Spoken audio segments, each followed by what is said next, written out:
All right, so hello everyone and welcome to B-Sides, welcome to Newcastle, for those of you who travelled a bit far. My talk is going to be about Linux network defense evasion. So I want to kick things off with a quick agenda. I just want to, so let you know what's going to come next. So I'm going to give a quick introduction, just to who I am. I'm going to be talking generally about Linux defenses. So, just in general, what I've seen in Linux environments before. And then I'll be talking about specific technologies in Linux. So I'll be discussing a particular firewall called IP tables. And then I'll be talking about two major techniques which I've researched before, and some of them I've actually used in testing before. And that first one's going to be bypassing the firewall IP tables. And then I'll be talking about delivering malware to a target without actually sending it to the target. So just a quick who am I then? Currently I'm a penetration tester at Phalanx Cyber. Those you may have heard of it. It's a security consultancy. We provide various services. Before that, I used to be an assistant manager at Durham University, unofficially penetration testing there. So that's a lot of where my experience comes from. Worked in previous organizations as a consultant, and also have founded a training course for Linux penetration testing. So the first thing I want to talk about is Linux defenses. What exactly do I mean by Linux defenses?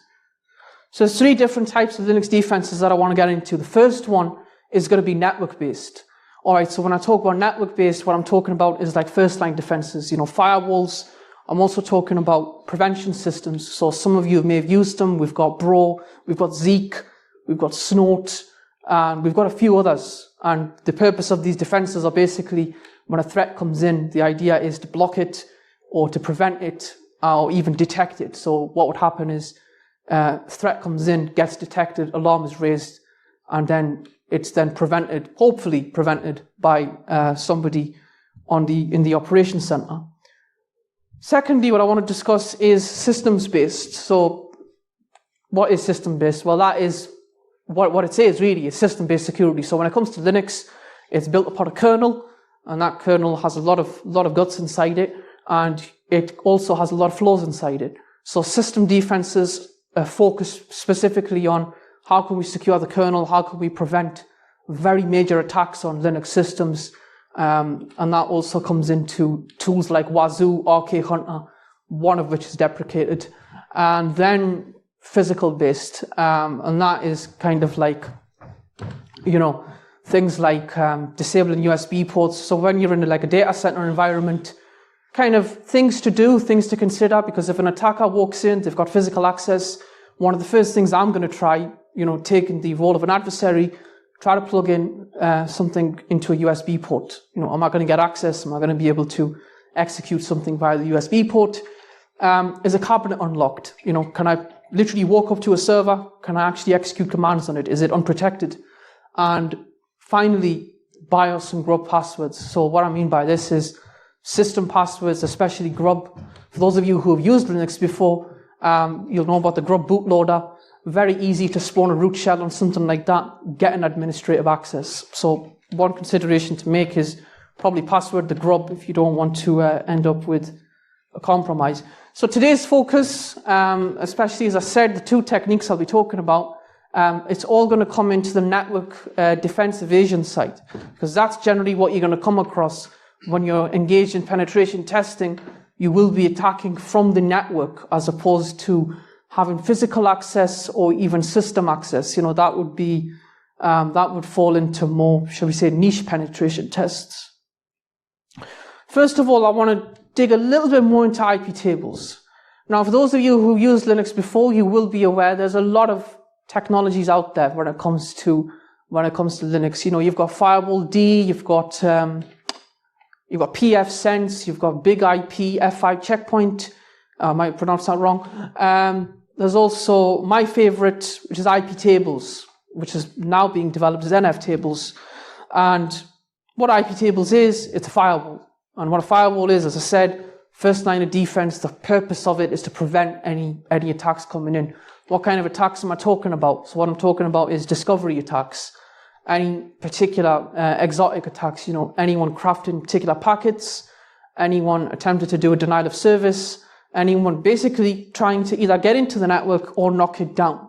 So just like anything, not just a firewall, like any technology, if it's configured right, it's amazing, it works really well. But if it's not configured right, then that can serve two means for us. First one being gathering information from a, shall we say, misconfigured IP tables instance, and we can also use that as a means of defense evasion, which is what I want to talk about today. So what are the issues with IP tables? As much as I love IP tables, I have to say a few bad things about it. So there are different rule sets with IP tables as a firewall. You know, you've got drop, you've got reject, you've got mangle, you've got all kinds of different actions which the firewall can take. Now, depending on the use case of it, reject is, shall we say, the nice one. You'll try to connect to a port, you'll try to make a connection, and reject will say, sorry, I can't connect to you right now because I'm not allowed to. Drop, on the other hand, is not so nice. You try to connect, drop won't say anything. It's silent, basically. Now, depending on how you roll this out, if you end up sending something like let's say you configure a particular port which is facing the internet with a reject rule. Now, what I'm going to try and do is I'm going to try to port scan that port, maybe using Nmap, Netcat, whatever, you know, I choose to use. And what I'll get back is an ICMP administratively prohibited message. Well done, you've just told me your port is open because you're using reject rules. So now what I can then do is I know that port is open. Now I'm going to try to do more tailored, perhaps phishing attacks, and I'll know that port is open. So what I'll probably then do later on in the attack is attempt tunnels or attempt other attempts to, you know, access that port. Now, one key measure here is, as good as IP tables can be, and you can configure it really well, all the IPv4 configurations, which are used in a lot of infrastructures today, don't apply to IPv6. IPv6 is one of those things. It may not be used, and I know this. Many people have told me this. I've already had this debate with people I work with, people who I've, you know, done this kind of thing for, and they've always said, well, IPv6 isn't used. Well, I know it's not used, but it's sitting there, and it's waiting to be exploited in some means. So, in terms of exploiting IP tables, I want to present a particular scenario which was involved in a penetration test. So, in this particular test, you need to assume the role that you are already inside the internal network. You've got access, and now you want to exploit a particular port running on 8086 on a technology called InfluxDB.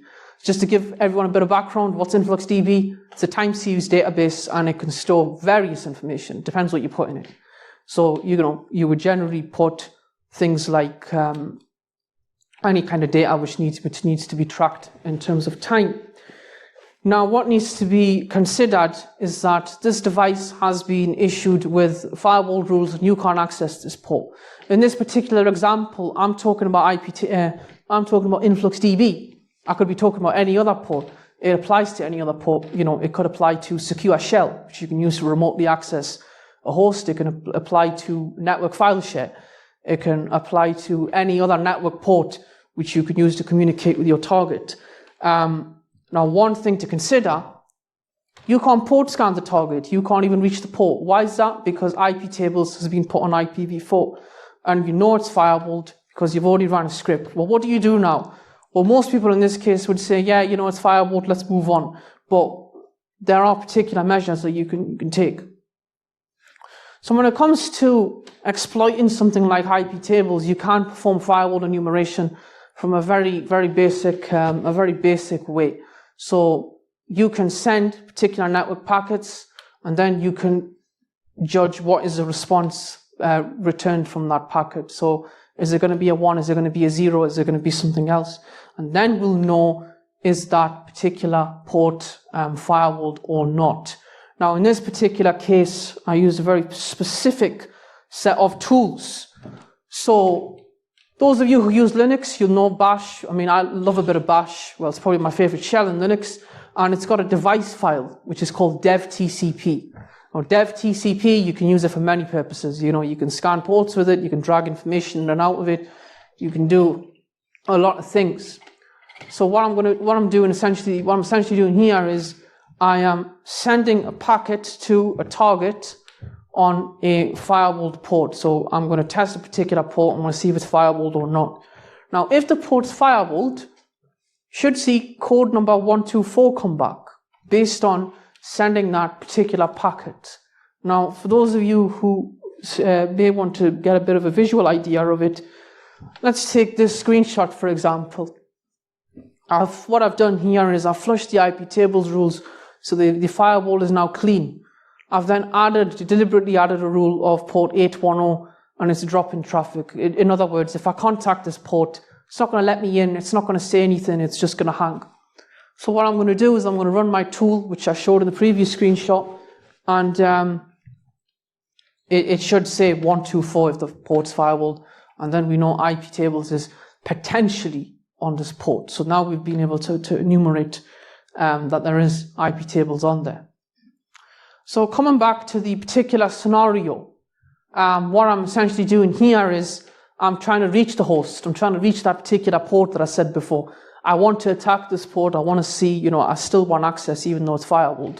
So you can do the brute force method. You can constantly try to send Nmap packets on the IPv4 channel even though it's firewalled. I mean, you're not going to get very far because, as we can see in the screenshot, the state is closed, meaning it's not reachable. It's not going to say anything.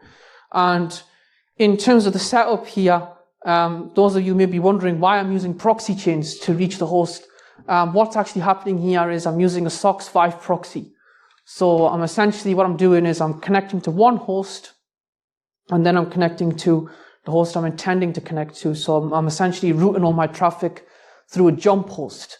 And that's very helpful. So if you are in a penetration test, and let's say you don't want to make a mess on the internal network, okay, you don't want to install Nmap everywhere, you could easily have the entry point machine as a jump host, set up a dynamic SSH tunnel there, and then be able to proxy change all the traffic from outside. Now, when I say outside, I mean a machine which is completely connected outside of the network. So at this point, it's very clear, right? We can't get anything out of IPv4. It's limited, it's closed, it's not saying anything back, it's useless. So what we now need to do is we need to use an alternative communications channel. So we need to move on to IPv6. Now, I know IPv6 is new. IPv6 hasn't been utilized much, and that's what makes it so valuable, because they're not going to see it coming in terms of a penetration test. So in terms of exploiting IP tables, it's going to happen in 3 stages.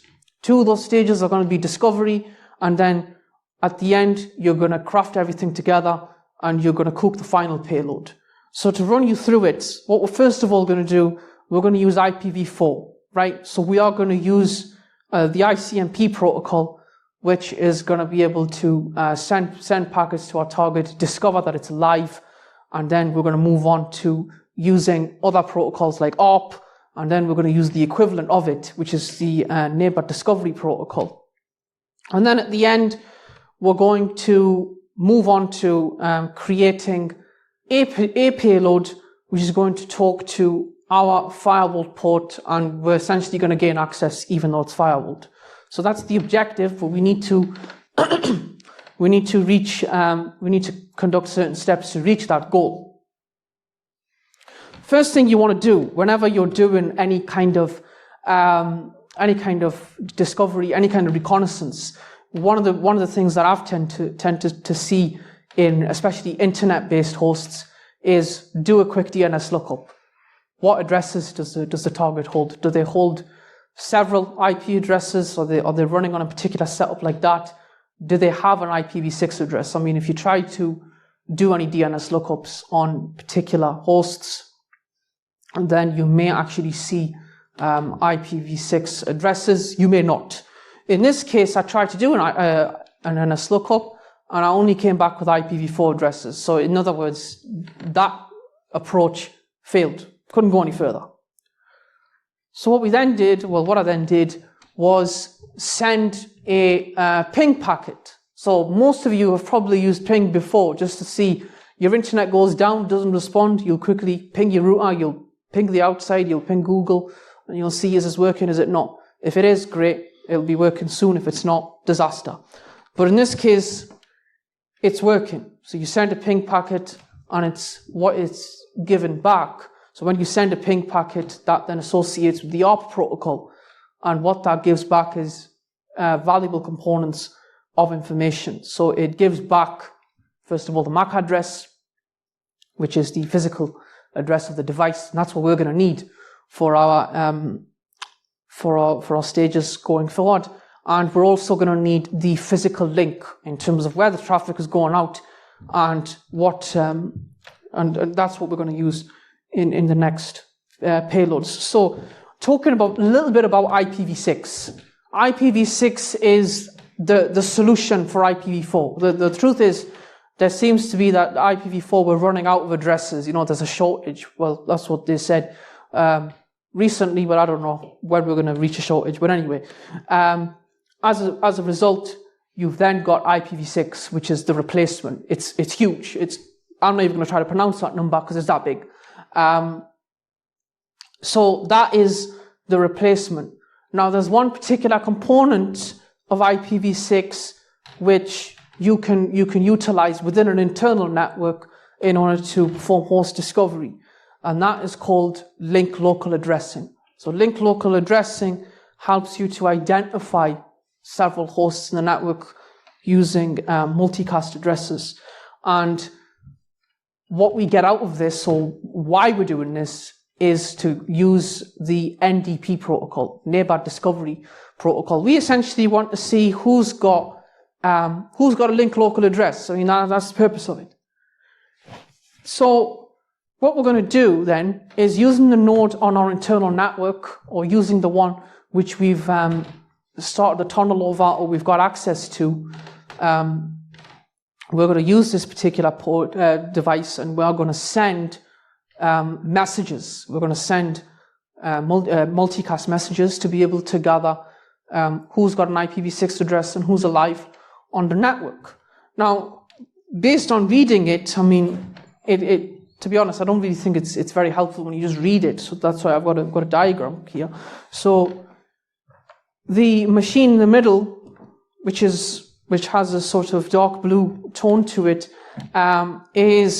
that's your attacking host. That's the host you control. You'll then send out messages, and what you'll send out is you're going to send out solicitation messages. You're going to say, IPv6, you know, where you at, basically. And I need to know where you're all at. So once you send those solicitation messages, it works the same as a ping does. You'll send out maybe a ping, and then the ping will, you know, send a message, and then you'll get a message back via ARP. But in this case, Neighbor Discovery Protocol is going to turn around and say, yes, I'm here. Or the other host is then going to say, yes, I'm here as well. And then so on and so forth. And then the process, what then happens for us, and what we're hoping for, is our Neighbor Discovery Protocol table is then getting populated. So when that table is getting populated, we've now got a list of link local addresses, and we've got a means of alternatively communicating with our target. So in terms of exploiting IP tables in an internal network, that's the payload right there. So what we're going to use is we're going to use a ping6 binary within Linux. We're going to specify the interface. As I said before, we need the physical link. So we get the physical link, and we put it in here, and then we make a call to all nodes on the internal network, and we send 4 packets just for assurance.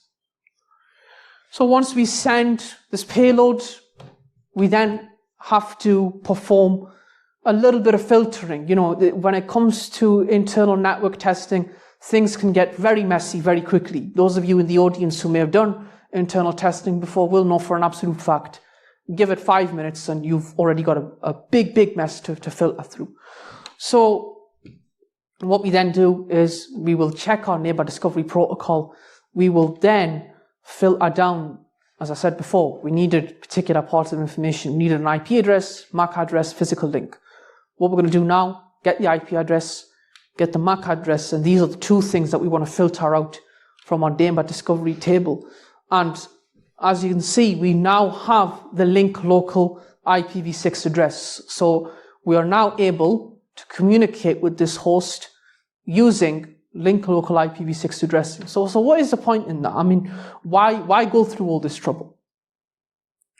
So in terms of going through all this trouble, as I said before, you essentially want to reach a particular port, a particular service, which was firewalled blocked, right?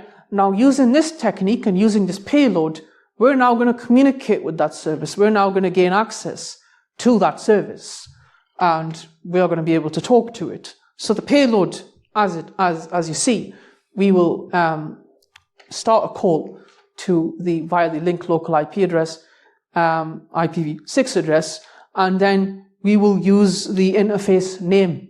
So the physical link available on our machine, that's where the traffic goes out, and that's what is going to be used to talk to everyone else. We then use our port number, our target port number, and then we do some AND logic. So what we basically say is, if this first part works, then this needs to work as well. So that's why we end up getting port is open. So yeah, so it's now it's exploit time. Image is a little small. Apologies about that. But on the right at the top, you will notice, first of all, I'm going to do a port scan on the device via the link local address.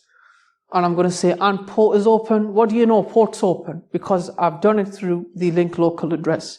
What I then did was I used the same link local address, tried to reach the blocked port, and it came up with a message, unable to pass authentication credentials. So to give you all a bit of a background here, the instance was backed up with credentials, which is good. That's blocked me out. But the point is, I've managed to overcome one layer of defense. So I'm now able to access this particular service. And now, from this point, what I can now do is be able to, perhaps write a password cracker, be able to crack these credentials and gain access into InfluxDB. So IP tables, in this case, as good as it might be, is about as useful as that yellow gate you see. All you need to do is step left or step right, move forward, and that's it. Gate's defeated.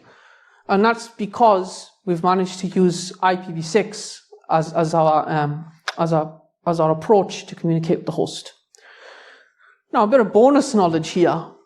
Something that I've done in the past is VLAN hopping. Depending on how the network's connected, you will see some networks are connected all as one. So, link local addressing flies about very widely.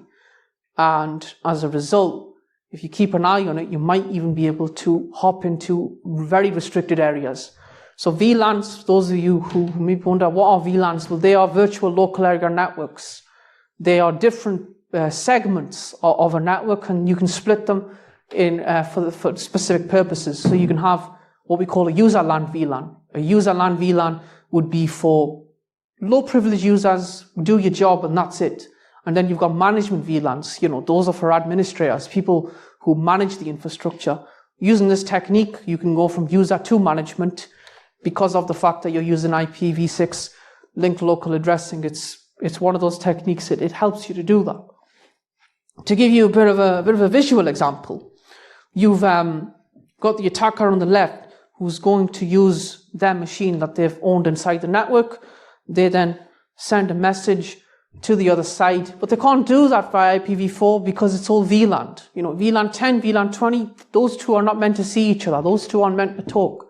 So as a result, what we then do is we take an alternative route. We choose the IPv6 route, and then depending on this management machine here, if it's got a link local address, if it's got an address which is actually running, and it's active and it's working on the network, well then you've basically managed to infiltrate the management VLAN. So what would you do from there? Let's just say port 22, secure shell is open on this management machine.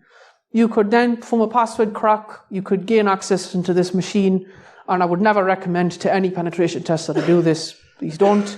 Drop all the configurations and the entire network is down. I mean, in a penetration test, you would actually report this immediately because it's a critical finding. So that's technique number one. I'm going to move on to technique number two, which is going to be fileless malware delivery. So this is a bit more a bit more wider, it's a bit more elaborate. It's not very specific to IPv6, and I'm going to discuss this a little bit. So generally, when it comes to delivering malware to a target, when it comes to, general penetration testing, what you can end up with is when an attacker wants to deliver something, they'll drop it right on the disk. I mean, it's natural. Of course, you're going to drop it on the disk. Where else are you going to drop it? You need to put it somewhere. But the problem with that is, you've got security operations centers, you've got others who may be monitoring the network, you've got defenses which may be actively listening, and they could easily catch that you're doing something malicious, and there you go. You've now been burnt in terms of the penetration test. Or if you're red teaming and you get burnt, well then that's not going to be very good now, is it? Because the point is to remain stealthy, but in this case you've been burnt. In other words, you've been detected, so to speak. So how does fileless malware delivery work? Well, it uses the Linux kernel, and it uses a particular component, and that is called memfd create. Now, memfd create, especially for attackers, for those who are penetration testers, is very useful.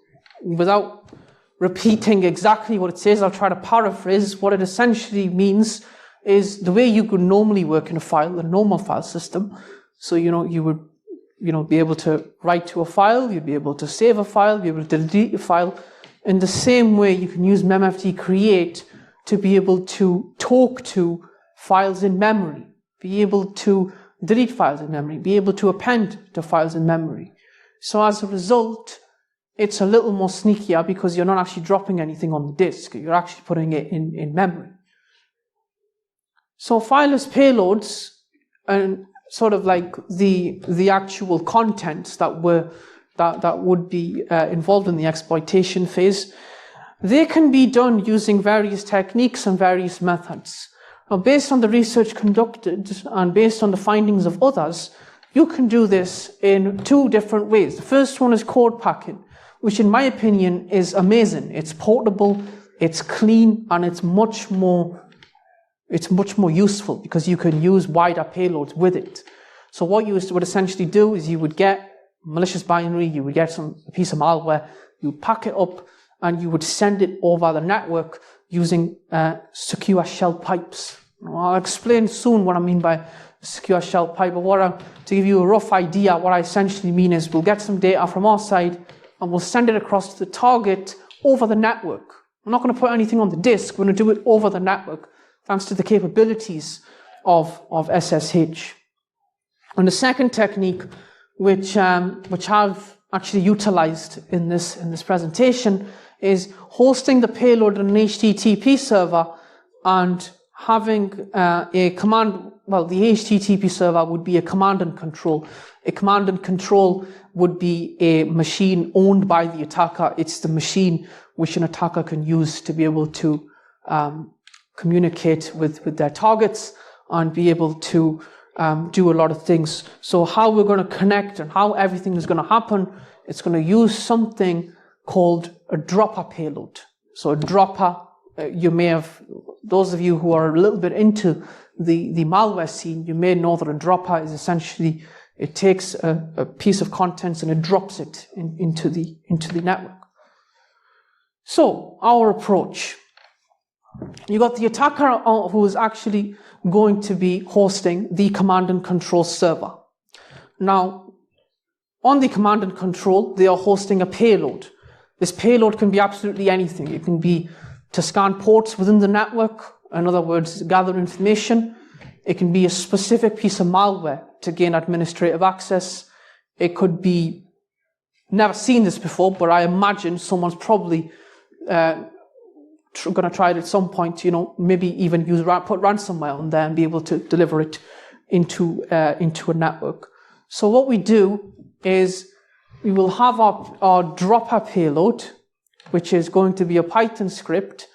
And what that's going to do is it's going to make contact to our HTTP server. It's actually going to go to the payload, it's going to grab it out, and it's going to drop it into the network without actually storing anything on disk, which is, in a way, that is a lot more It's a lot more dangerous because it's in the sense that those defenses which are supposed to be watching on the disk are not going to see anything because it's all being put in on memory. So as a result, as what you see here is the payload gets dropped in, it gets executed on what should be a non-executable file system, and as a result, the target machine has absolutely no traces of the offensive tools except for being stored in memory. So now we do a little bit of preparation. We prepare our attack, we get everything ready from our side. So you've got the attacker on the left, and what I'm doing in this case, I'm using what we call an ngrok instance. Ngrok is one of those really useful tools where you may have a particular service that you want to expose to the internet. In my case, I want to expose a web server. This is where the payload is going to be hosted. This is where I want to actually, contact this particular. I want to contact this web server, so it needs to be exposed somehow. So as we see here on the right-hand side, the ngrok instance is active, it's listening, and you've got the link ready to go. So exposing port 8080 via the wide area network using ngrok. So now we're going to take a bit of a dive into Python. Python is a programming language, and what you're seeing right now is actually code which is meant to be doing something malicious. So let's kind of go over it. So what it's going to do, it's going to grab what I said before. It's going to make a system call to Linux. It's going to make a memfd create instance. It's going to say, right, I need memfd create, and I also want to grab what we call the process identification number. In other words, the PID. So once it makes a call to memfd, it actually creates a file which we're going to use. What then happens, in this case, what I've done is I've written what we call a function. So this piece of code is designed to be reusable. I can use this in many situations. I don't need to cater it for one situation. I can use it for many, as long as I give it a web-based URL. So from this point, once I've actually called the file, I'm then going to take all that data and I'm going to take all the data from the web server. I'm going to read all of this data into the target. So where we actually do this is we do this in the proc file system. So as we see with the line which says with open, what we actually do here is we spawn a file inside what should be a non-executable file system. We then insert our payload into this file system, and we need two particular components for that. In order to refer to the file, in order to have a reference to it, we first of all need the process ID. The process ID is one component, and we need the name of the file. Without these two, we can't actually make any contact. So we need these two, we put them in, and then the response is written. Once the response is written, this is why I don't quite like the approach here. This is why I believe it can be made more efficient. Now, if you notice where the OS system call is being made, Python 3 is being launched on the other side. Now, this is an assumption. What makes you think Python 3 is actually on the other side? What makes you think Python 3 is even installed? If Python 3 is not installed, this whole attack has gone right in the bin. So you could now think of ways to make this a little bit more flexible, a little bit more portable, so that you don't need Python 3. But in this case, if Python 3 is definitely on the other side, you can confirm this either through social engineering or other means. You can go ahead and use this, but it can be improved. So what we then do is we send our payload, right? So what we do is we will run this big massive block of code into one line where we're going to grab the payload, we're going to read it, and we're going to drop it into our network over what we call an SSH pipe. So now is execution time. So now that you've done the preparation, now that you've got the payload ready, it's now time to go in and actually do the execution of it. So some things to consider here. We can't leave any traces on the target disk. I mean, that's the point of it, right? It's fileless. If you leave a trace on the target disk, then you've dropped a file. It's no longer fileless. You know, it's pointless in that sense. So what we then do is, as a term that I've constantly been saying for the past 5 minutes or so, is using SSH pipes to deliver our payload. So we're essentially going to use the secure shell protocol to transfer some data over for us. In this case, we're going to execute a remote command on the other side, Python, and then we're making the assumption Python 3 is on the other side. If it's not, trouble. But in this case, it works, but that's something to consider to improve. So from this point, what now happens is our dropper puts the payload into random access memory, and it's now sitting in memory now. It's not sitting on the disk. So if you were to perhaps run any defenses, you want to try and find the malware, well, good luck, because it's not on the disk. It's sitting in memory. So now let's actually look a little bit into what I'm talking about. Those of you wondering why I've put a big red bar there, that's just to maintain privacy of particular host names, particular information, which isn't meant to be disclosed. So what we'll do is we'll get our dropper payload, that piece of code that you saw before, we will have that output. And what we'll then do is we'll use that character that kind of looks like this. We're going to use that, and what that's called, that's a pipe right there. So what we're doing is we're getting this output from here, and we're serving it as input into the SSH call. So what we're basically saying is take that input, send it to the target who I want to connect to, and then run the remote command of Python 3. And then, as a result, I've then done port scanning. So now I can see 22's open, 111's open, 443's open, and that then informs me further what I can do, what I can perhaps not do. But what's been the point of this? Well, you could have dropped the malware into the disk. Someone could have caught it, and then you would have got it. If you were on a penetration test, you would have got an email saying, "Yeah, we've just found that file. Game's over." But in this case, nothing's been found, or nothing should be found because it's in memory. So, as I said, what's the point? Why do it? What is the purpose of using fileless malware delivery? Well, one of the first things, and I've kept saying this, security operation centers and host intrusion detection systems, the two things which are going to catch you, especially if you're going to dump a payload on the disk. Someone could be watching the machine actively, someone could be logged in. If they see what we call a malicious file, that's probably going to get deleted and your connection might even get removed. So we don't want that.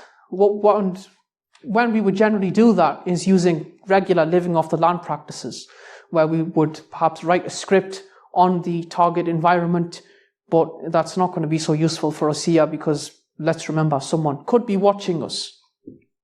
Now, another use case of fileless malware delivery, let's say you've got a particular file system which isn't meant to execute anything.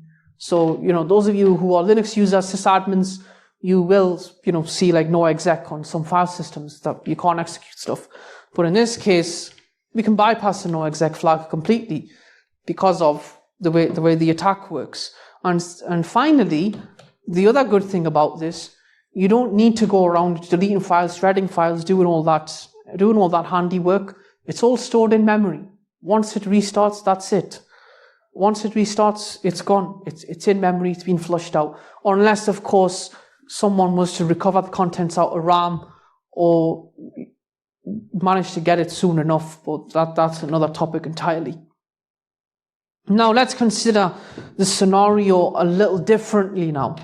So far, I've been attacking a host which is reachable over the internet, right? Because we've been making contact with web servers, we've been doing everything it's been pretty good so far. But if the target is an internal host, then everything that you just saw, gone. It's not useful anymore. And the reason for that, if you've got a host inside the network, they can't reach the web server. And if they can't reach the web server, I can't reach that target. Well, then it's game over then, isn't it? I can't really do much there. So in that case, you need to think about the strategy a little bit better now.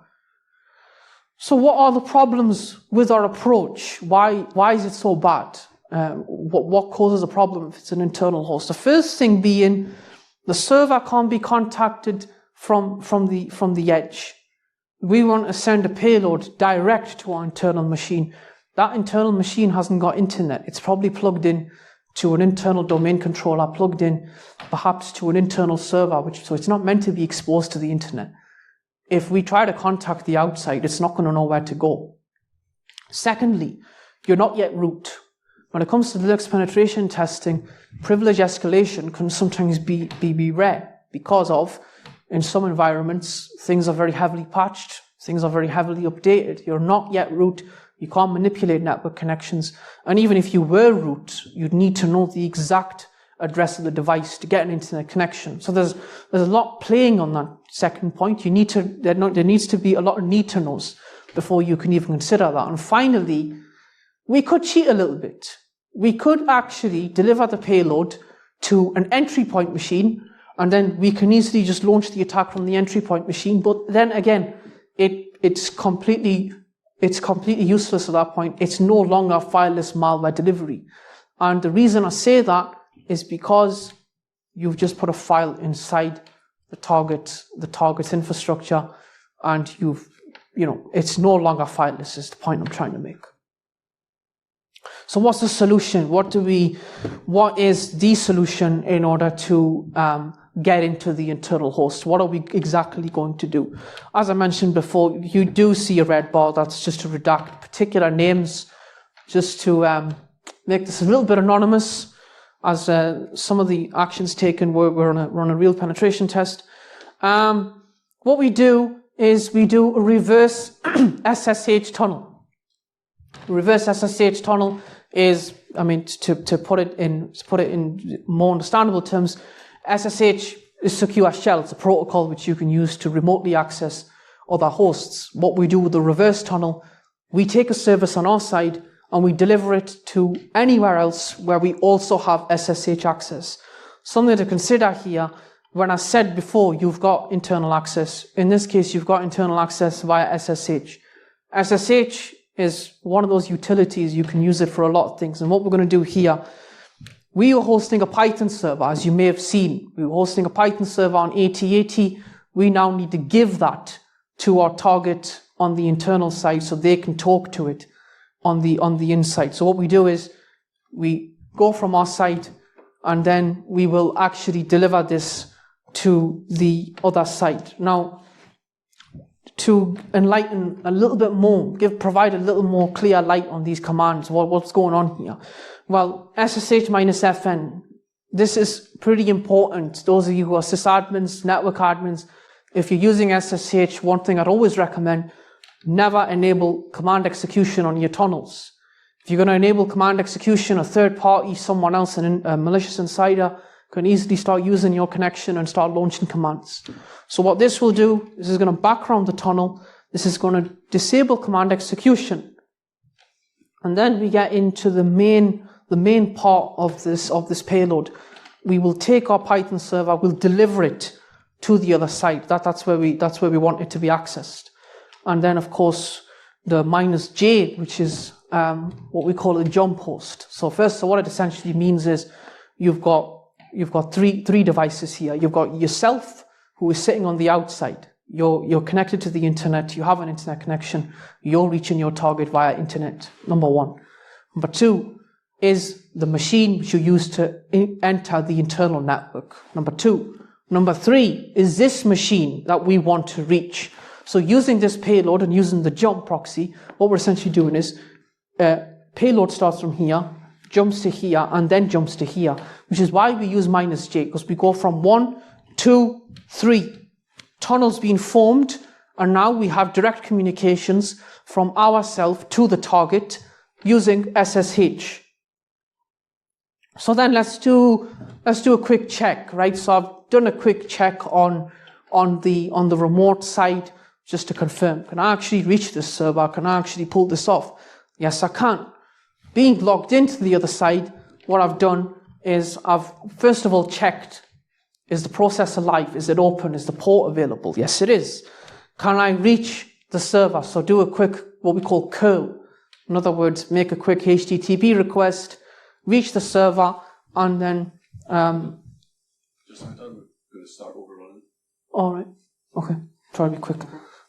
So then what we do is we will run our payload using the jump hosts, and then we will be able to see what ports are open. We've managed to do this on an internal host.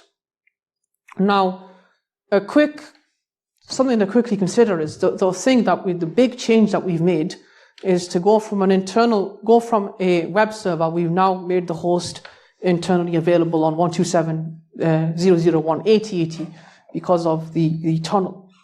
So something to quickly consider is how do we protect ourselves as defenders? From an offensive perspective, this is all very good, right? You can be able to hide from the disk, but one thing you can't do is you can't hide from the network. You're still leaving a trace, you're still leaving information leakage. Someone who is on the defensive side will be able to see this and be sure they will knock you off and they will say, yeah, I've got you now. So that's the end. Is there any questions from anyone? Well, a round of applause first. Thank you very much. Did you sit over there so that I would have to walk further? No. Yeah. Hi, very interesting, thank you. Curious about the VLAN hopping example. You said you could use that to get a secure shell on a destination machine. Yeah. Not sure how you're achieving that, because as an attacker, you can create the packets of the double encapsulation with both VLANs, but the remote machine doesn't do that, so the packets don't get back to you. Depends on how the network's configured, really. I mean, in a previous engagement, I was able to reach a particular host which had SSH open, which is why I mentioned you can perhaps hop a VLAN. That's based on previous experience. But again, it comes down to the way you've said, it depends on how the network's configured. If the network is configured strangely enough, yeah, you can reach it. But if the network is well configured, then no, you can't. Is that all right? Yes, VLAN hopping always seems like a one-way street, because while you can double encapsulate, your remote machine behaves and doesn't apply the second encapsulation. It gets stripped out and it gets back across that same hop. Well, the only answer I can probably give is the network was convoluted enough in the background in order for that to happen. Any other questions? Well, if not, let's give Aqeeb a massive round of applause. Thank you, everyone.